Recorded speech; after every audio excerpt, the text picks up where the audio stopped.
वैसे तो अल्लाह का शुक्र है मैंने कभी भी मिंबर से कभी रोज़ अव्वल जब मिंबर पे कदम रखा था उस वक्त से अब तक कभी मैंने कोई जुमला इस नीयत से नहीं कहा कि मजमा खुश हो जाए। या अल्लाह, बेटा अभी बैठ जाए।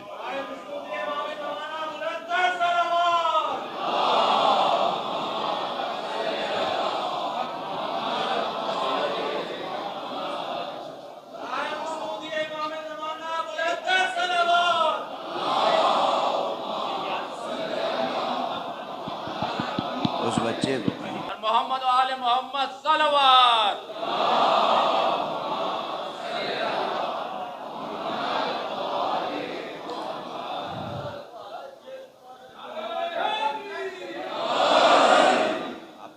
तमाम हजरात तशरीफ़ रखें, आप तशरीफ़ रखें ताकि एक और सलावत पढ़ें मोहम्मद। बेटा आप लोग बैठ जाएं, बैठ जाएं।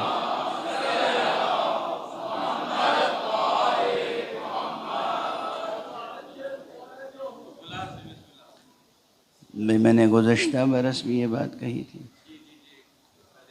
ये बेसबब बेज़रूरत तकल्लुफ़ है, ये बच्चों पे जुल्म है।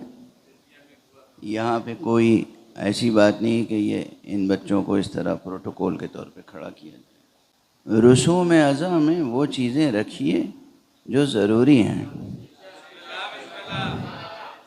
गैर ज़रूरी तकल्लुफ़ात इससे परहेज़ कीजिए। गुज़श्ता बरस भी अर्ज़ किया था और फिर अर्ज़ कर रहा हूँ, क्योंकि गुफ्तगू अक्ल की हो रही है, काम थोड़े आकिलाना होने चाहिए। बानियाने मजलिस से गुजारिश है ये बच्चों को खड़ा न किया करें। मुझे नहीं पता, हम 1.5 घंटा बैठे रहें, ये बेचारे खड़े रहें, इसका फ़ायदा क्या है? मैं यहाँ से भागे भी नहीं जा रहा, यहीं बैठा हुआ हूँ। तो बेटा आप बैठ जाओ, बिस्मिल्लाह, सलवात पढ़े मोहम्मद व आले मोहम्मद।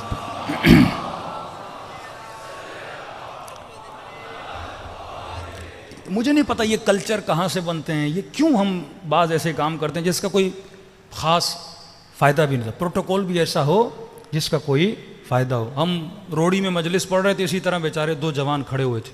आधी मजलिस में एक जवान बेचारा नीचे गिर गया। बाद में पता चला अब कितना बंदा खड़ा हो सकता है। मैं तो बैठ के 1.5 घंटा मजलिस पढ़ लेता हूँ, अब इतनी गर्मी, इतनी हबस, उसका बीपी लो हो गया बेचारा ज़मीन। अब इसका गुनाह मुझे नहीं पता किसके सर पे जाए। वो तो ये बोले हम मौलवी के लिए खड़े हुए थे। तो ऐसे काम करें जो आकिलाना काम हो, ऐसे प्रोटोकॉल्स बनाएं जो आकिलाना हो, जिसमें अक्ल भी हो, फ़िक्र भी हो, कोई फ़ायदा भी हो। क्योंकि ये मकतब अक्ल का मकतब है, जहालत का मकतब नहीं है। सलवात पढ़े मोहम्मद व आले मोहम्मद।